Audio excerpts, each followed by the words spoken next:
Hey, I'm Dr. Aziz. I'm the host of the podcast Shrink for the Shy Guy, and this is a show that is all about how to break free of shyness, social anxiety, fear, self-doubt, anything that stops you from being the most bold, authentic version of you.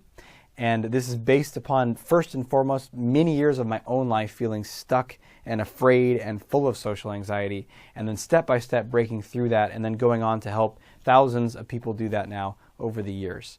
And so I enjoy this episode, enjoy this show, take notes. We've had people that have transformed their lives just from watching and listening to these episodes, to this show. And even though it's called Shrink for the Shy Guy, if you're a girl, it absolutely works for you as well. So thanks for being with me and enjoy the show.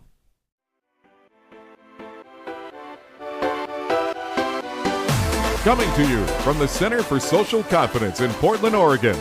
Welcome to Shrink for the Shy Guy, helping men everywhere go from social anxiety to social domination. With your host, Dr. Aziz.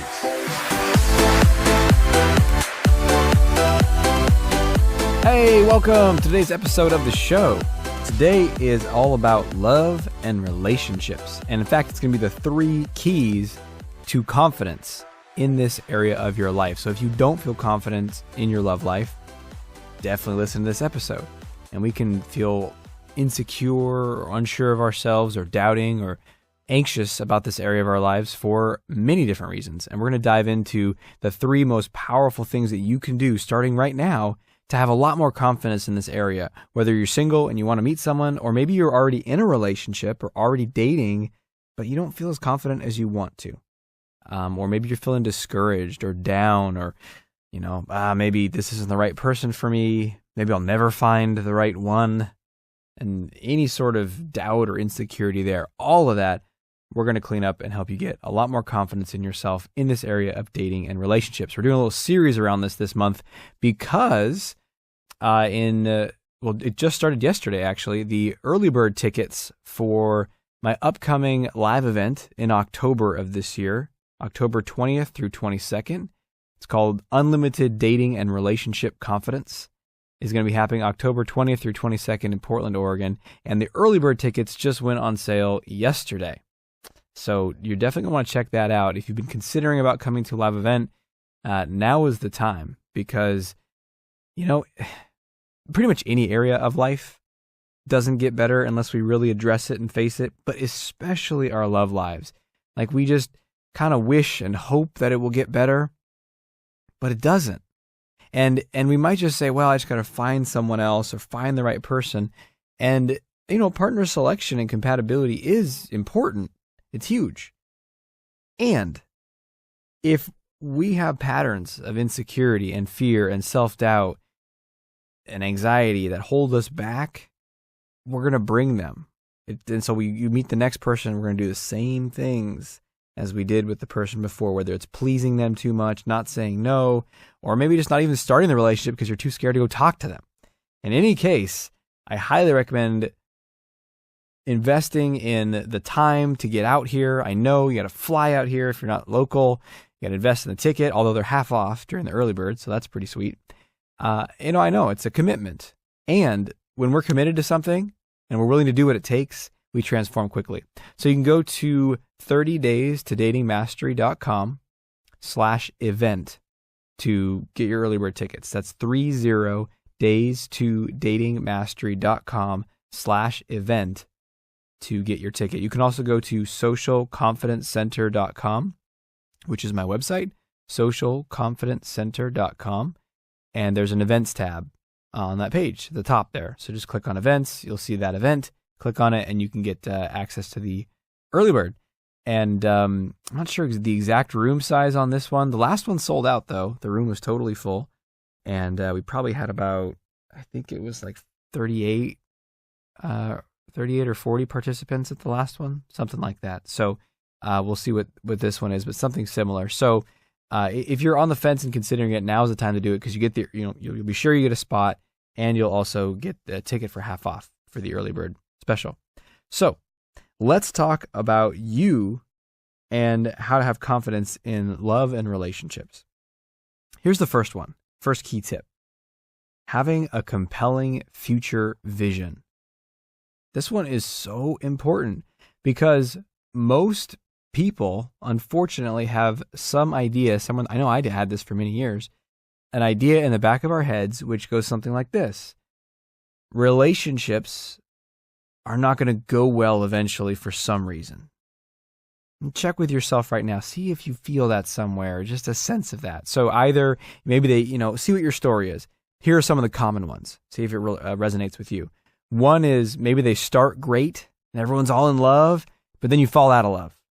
And then you fight a lot and then you break up. Or there's this belief that it's like, yeah, well, you can't, even if you fall in love and it's amazing and you don't break up, you just kind of sort of meh after a while. And then you're like roommates or friends. It's nice, but it's not hot. There's no passion. It's just kind of like meh. So that's another common story. Or, worse, you're kind of distant and you kind of just lead your own lives and you do your thing and they do their thing and you kind of don't like to see each other that much and sort of complain about each other to your friends. The old ball and chain wants me to do this. And maybe that's what your vision is, somewhere in the unconscious part of your mind. Or, and this is almost getting into the second key for confidence, but I'll see if I can explain it without sharing what the second key is. Or perhaps for some reason, you don't think you can have what you want in relationships.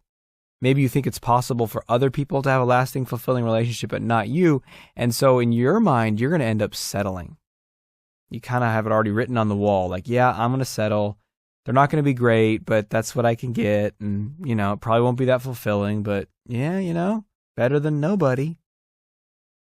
Are any of these ringing any bells for you? Because all of them are shit.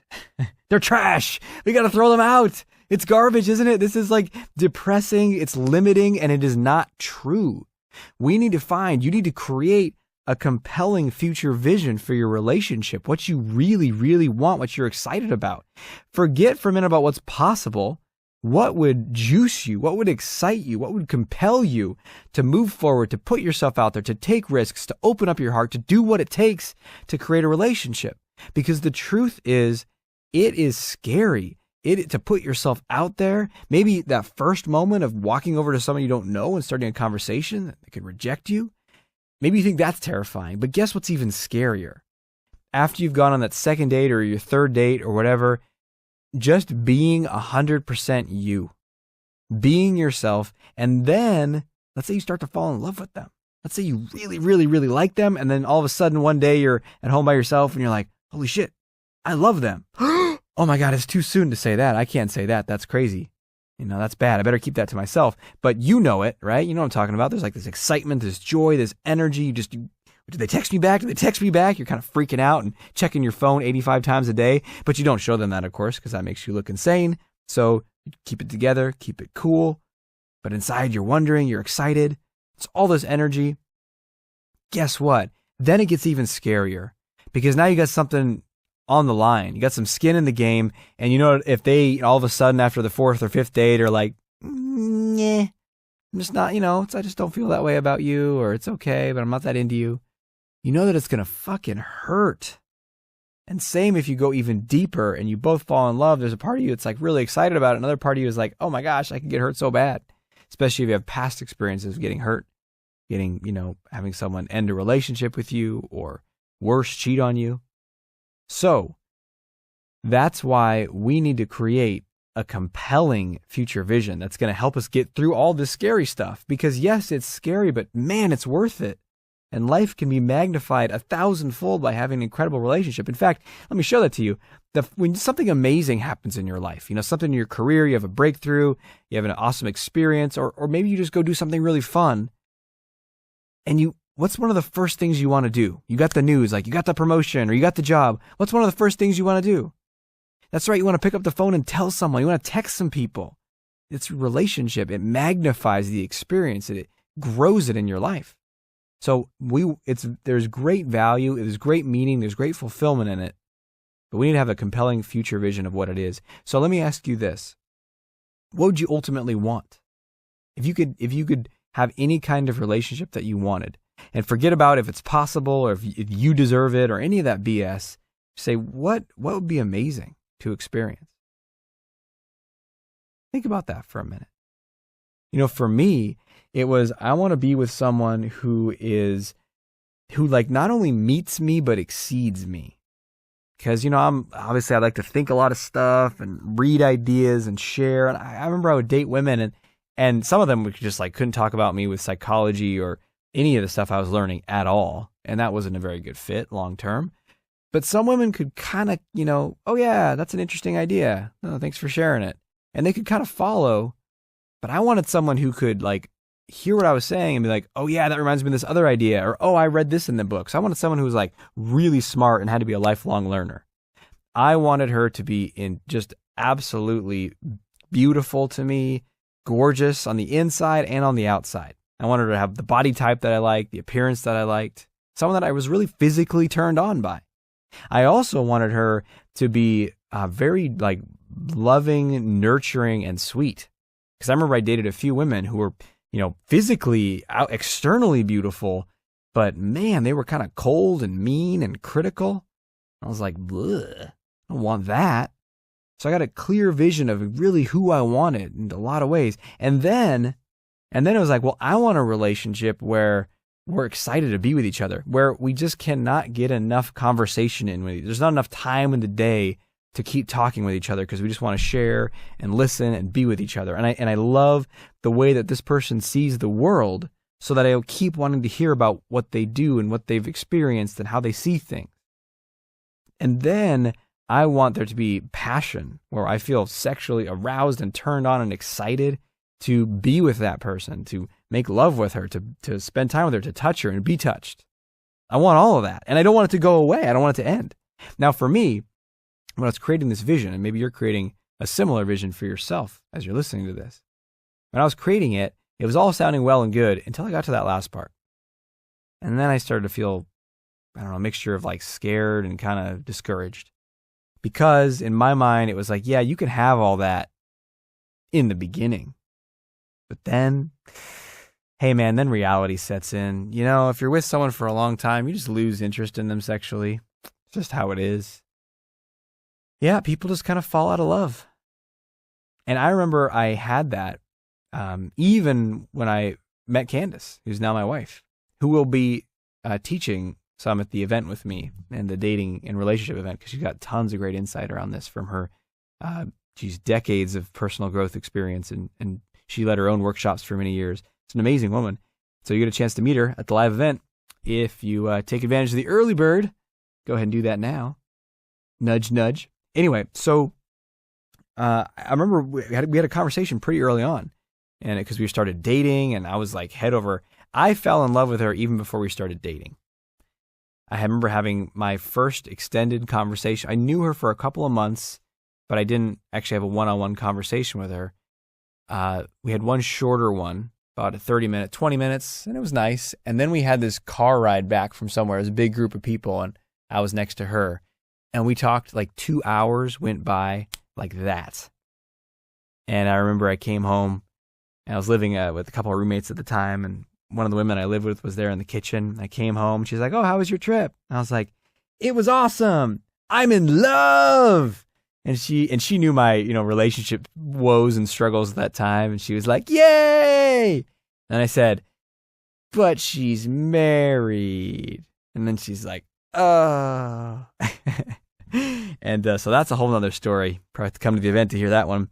But in any case, I knew I was in love with her, but we didn't actually start dating until about 6 months after that, because things had to transition in her life for her to become available.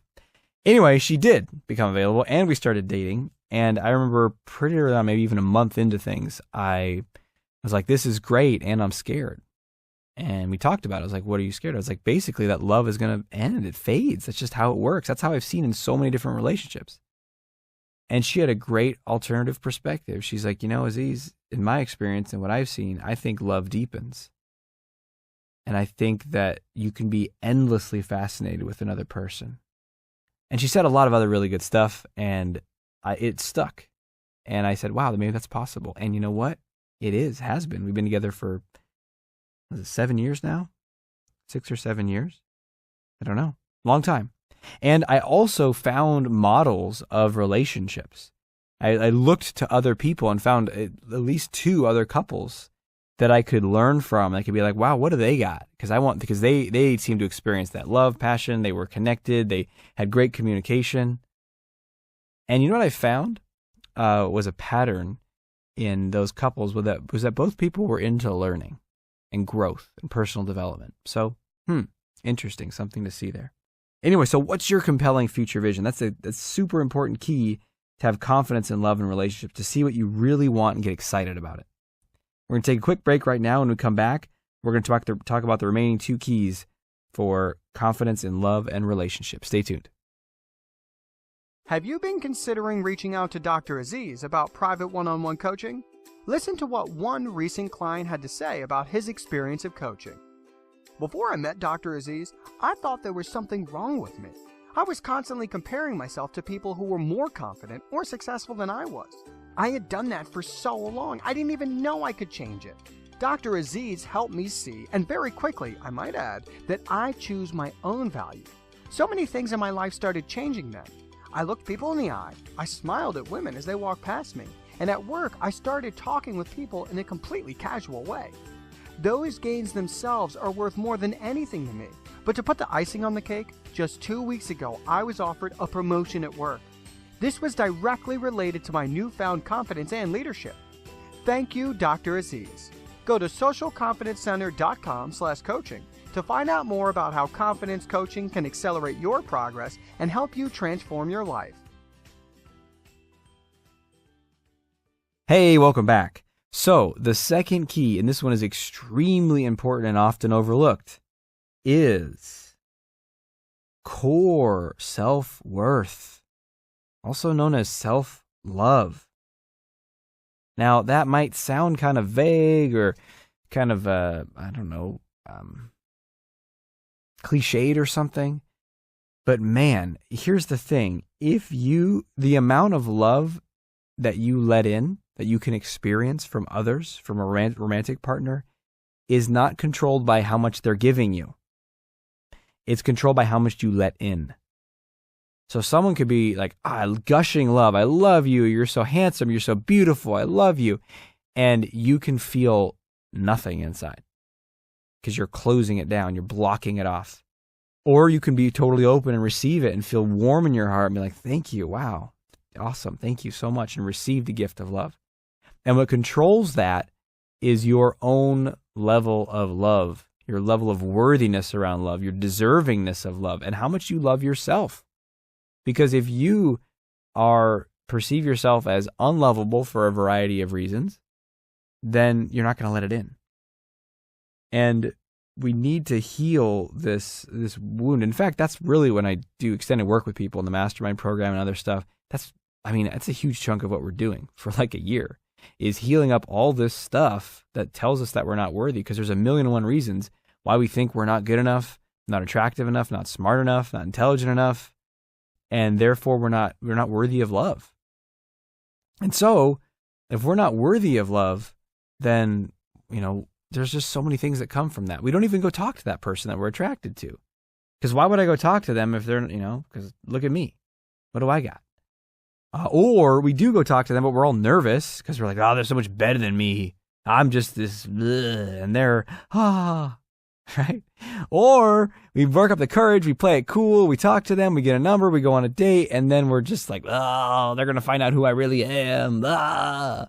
So every stage of the game, this comes up, this core self-worth. So if you want confidence in love and relationships, you got to get good at loving yourself.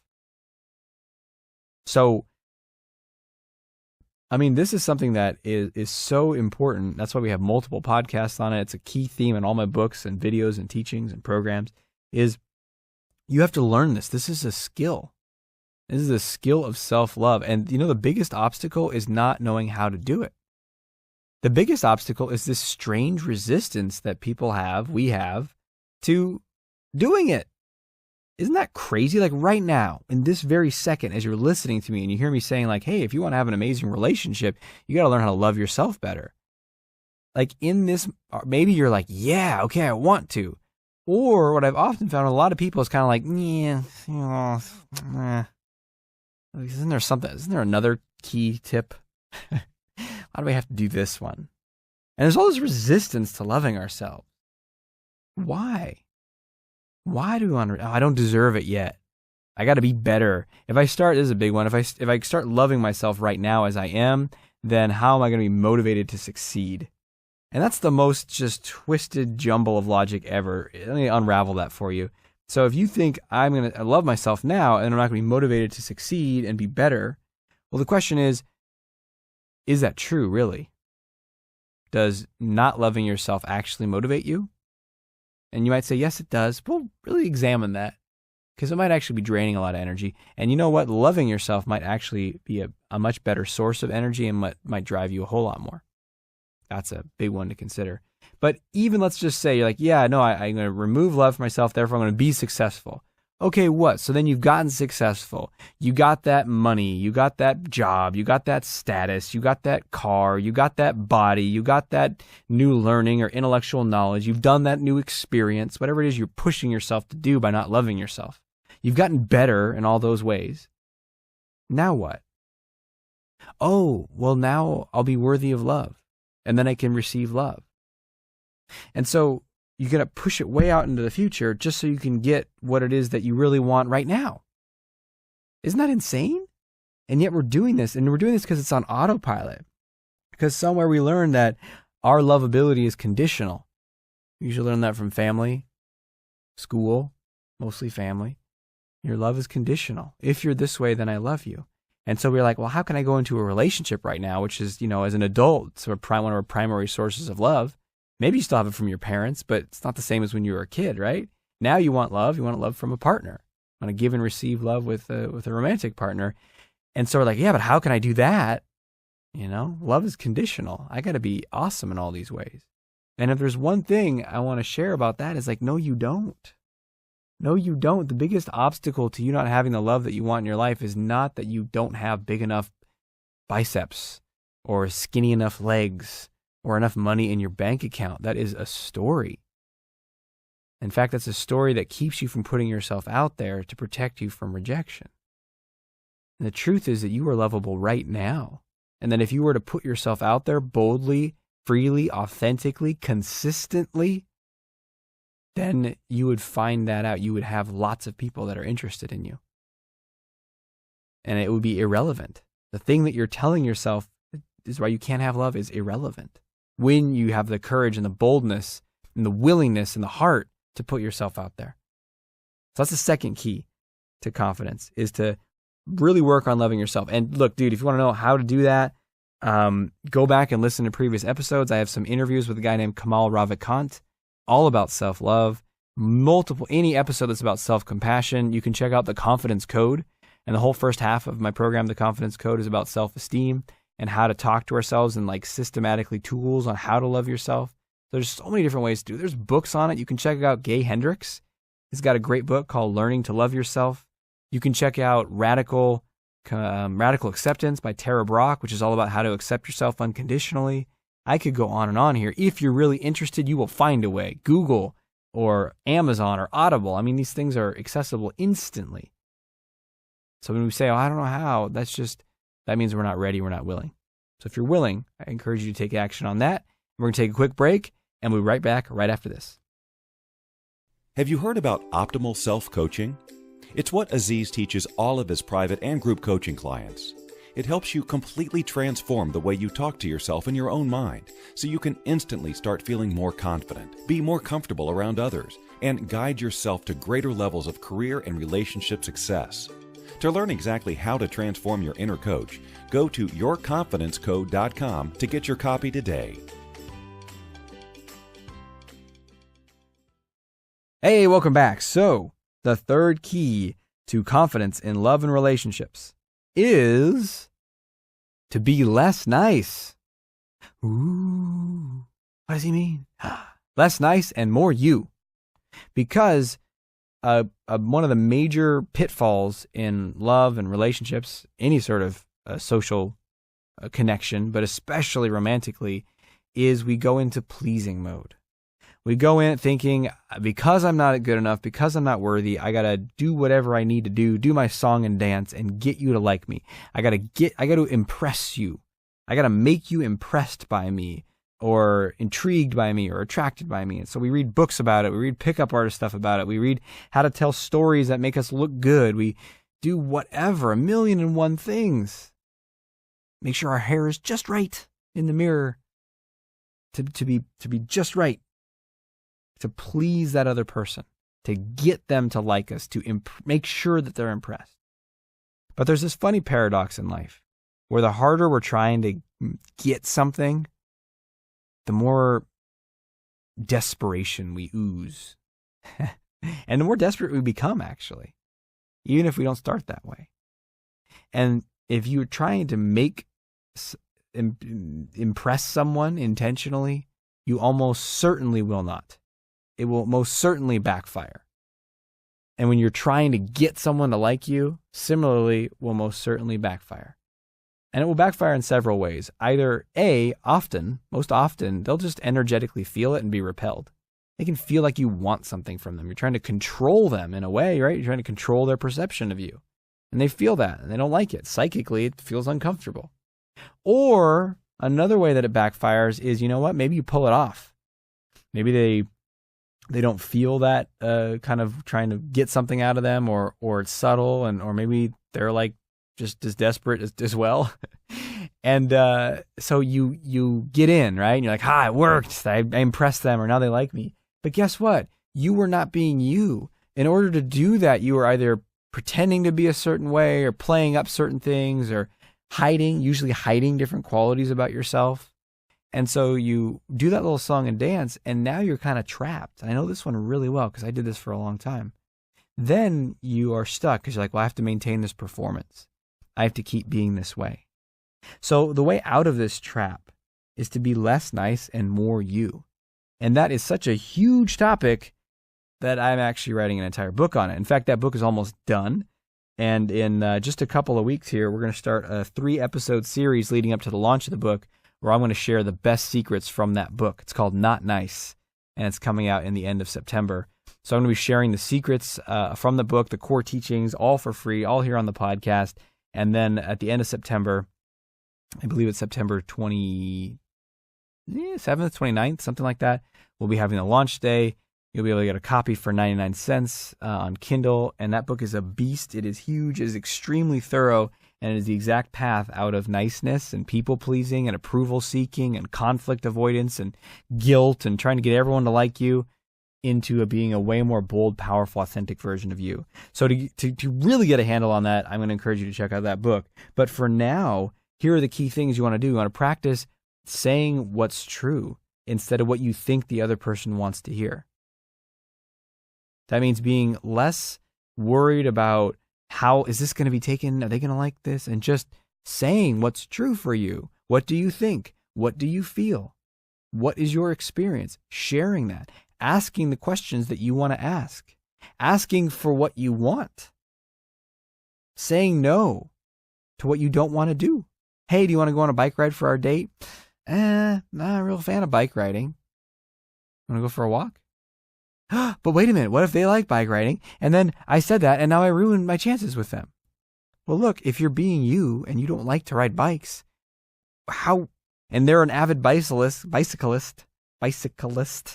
then shit, you want to enter a relationship with that and then have that as a point of contention? Why not just be you from the beginning? Now, I know that takes development of ourselves, that there's a lot of fear that we need to overcome. So these are just the 3 keys that are pointing you in the right direction. The book was really going to help you, Not Nice. Learning to love yourself. I mentioned a ton of tools on how to do that. And of course, I couldn't highly recommend coming to the event enough, because that's where you're going to learn viscerally in your body. It's not just a bunch of me talking and you intellectually. It's like we do stuff. We do activities. We do exercises. We go out into the real world and practice stuff. We viscerally help you transform. That means in your body, in your emotions, you feel a difference. And that's what makes all the difference. So that's obviously the most powerful thing I would suggest as well. And in the meantime, time for action. Time for action!